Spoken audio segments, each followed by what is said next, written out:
Hola a todos y todas, bienvenidos a la semana 10 de nuestra materia de disciplinas artísticas. Esta semana vamos a dar cierre a la unidad 3 acerca de las artes plásticas. Así que voy a compartir la pantalla para ponernos en tema. Bueno, ingresamos a la semana 10.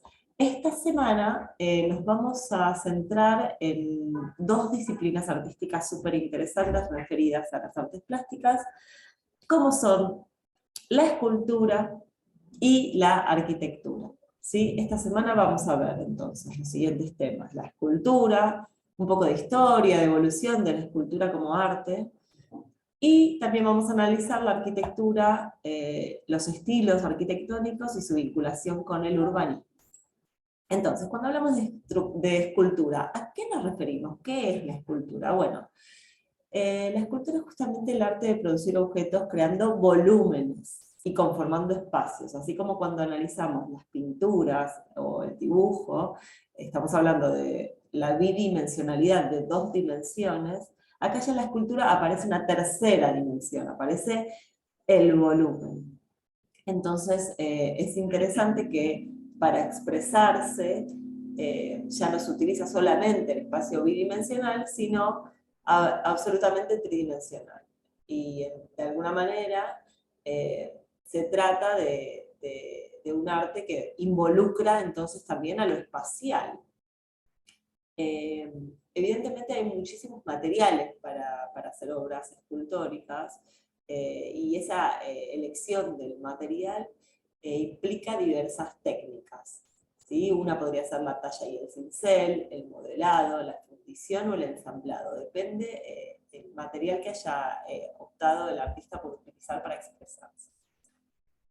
Bueno, a lo largo de la historia, las esculturas han cumplido diversas funciones, ¿no? Entre ellas, en algún momento tuvo una función mágica, religiosa, incluso funeraria, conmemorativa, didáctica, ornamental, dependiendo también de los usos que cada cultura le daba a esas esculturas.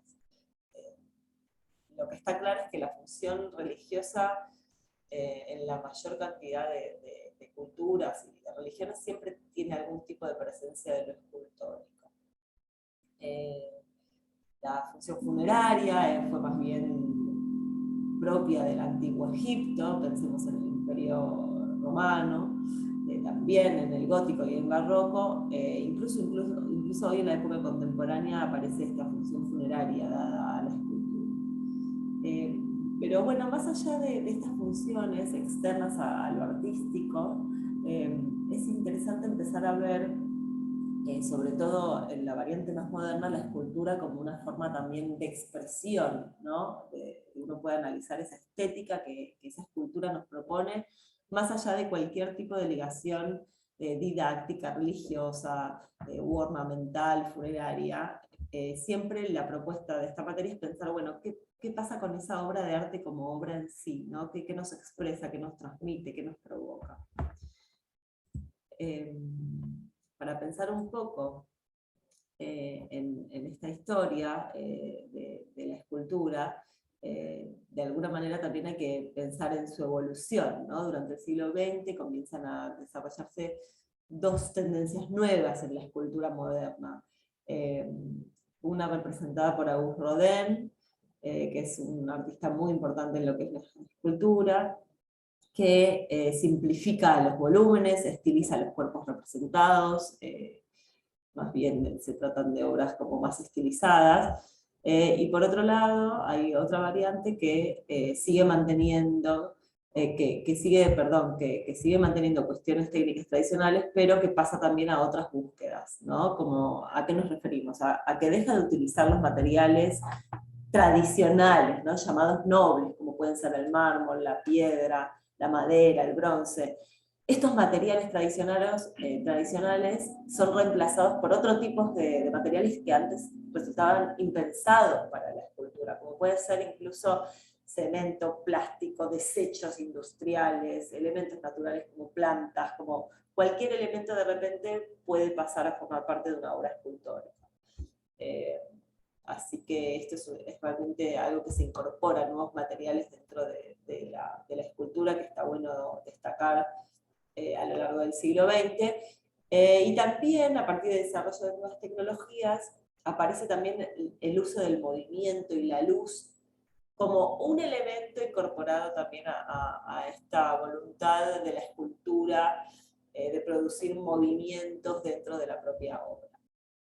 En este sentido, les recomiendo que vean a Julio Leparc, que es un artista argentino muy interesante, que trabaja con las formas y los colores y las luces, y cómo las luces y los colores forman parte también de sus esculturas. Bueno, pasamos al otro tema entonces. Así como analizamos la escultura, o la propuesta de esta semana es también pensar un poco en la arquitectura, ¿no? La arquitectura o el arte de crear espacios con sentido. La arquitectura en principio formaba parte de las llamadas bellas artes, por eso forma parte también del análisis de esta materia. Después, con el tiempo y en la actualidad, más que una disciplina artística, puede ser considerada realmente como uno de los pilares del diseño moderno, ¿no? Más de la gama del diseño más que del arte. Pero, ¿cuál sería la diferencia? El diseño siempre está pensado más bien como para, bueno, diseñar espacios donde las personas viven y transitan. Entonces, que tienen una funcionalidad también social, que está vinculada también con el uso. Pero lo que yo les propongo es, en esta materia, es pensar también a la arquitectura como un arte, pensar en el lenguaje arquitectónico como tal, de qué manera esos edificios también nos transmiten algo, qué nos está contando, cuáles son sus composiciones. Así como analizamos una pintura, también podemos analizar un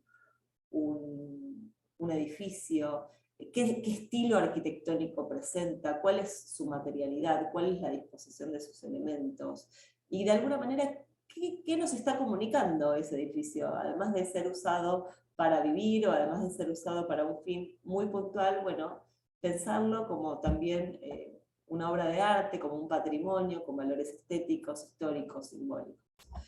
Entonces, para ello, también es interesante pensar la arquitectura en vinculación con el urbanismo. El urbanismo sería esa ciencia que estudia y desarrolla las ciudades. La concentración de las poblaciones en las ciudades hace que se empiece a pensar en, bueno, cómo se pueden realmente construir esas ciudades, esos barrios. El urbanismo tiene como objeto de estudio la planificación de esas ciudades. A veces las ciudades se van construyendo sin una planificación, pero hay veces que sí, que entra la planificación. Por ejemplo, la ciudad de La Plata es un buen ejemplo para eso, ¿no? Es una ciudad que ha sido planificada, pensada, diseñada, igual que Brasilia, la capital de Brasil, y después se puso, digamos, primero se piensa, se diseña, se proyecta y después se construye. Bueno, evidentemente también, como hablamos que en la pintura hay diferentes estilos, en la escultura también hay diferentes estilos dependiendo de la materialidad, bueno, también existen diversos estilos arquitectónicos.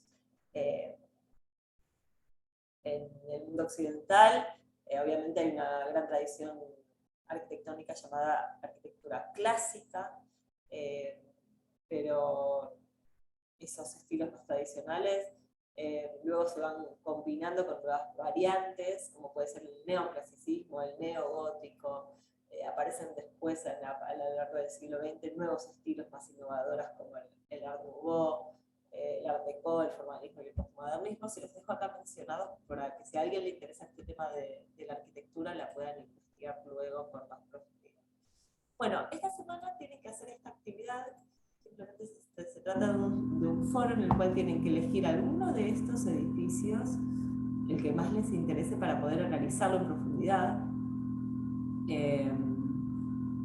Y sobre todo diciendo, bueno, por qué les interesa, por qué les gusta ese edificio, qué les transmite, y lo que quieran contarnos acerca de su investigación. Y por un segundo punto, lo que tienen que hacer es analizar esta clásica, ya a esta altura, escultura de Auguste Rodin, que se llama El Pensador, ¿no? Pensar sobre de qué material está hecho, qué nos transmite, qué pasa con esa forma, qué nos hace sentir, todo lo que puedan analizar sobre sobre esta escultura.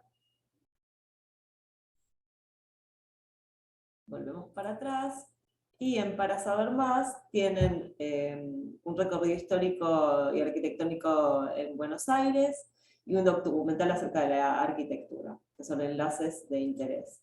Bueno, con esto damos por cerrada la unidad 3 respecto a las artes plásticas. Espero que les haya interesado. Las artes plásticas son súper interesantes. Obviamente vimos pintura, vanguardias artísticas, escultura y arquitectura, y nos quedaron por afuera un montón de artes plásticas ligadas al dibujo, al grabado, a otro tipo de expresiones que tienen que ver con todo lo que se usa cierta materialidad, ya sea en bidimensión o en tridimensión, dentro de las artes plásticas. Así que bueno, espero que puedan participar de la actividad y que les haya interesado este tema. Ahora en una próxima tutoría vamos a ver una nueva unidad, vamos a pasar a otro tipo de disciplinas artísticas. Nos vemos.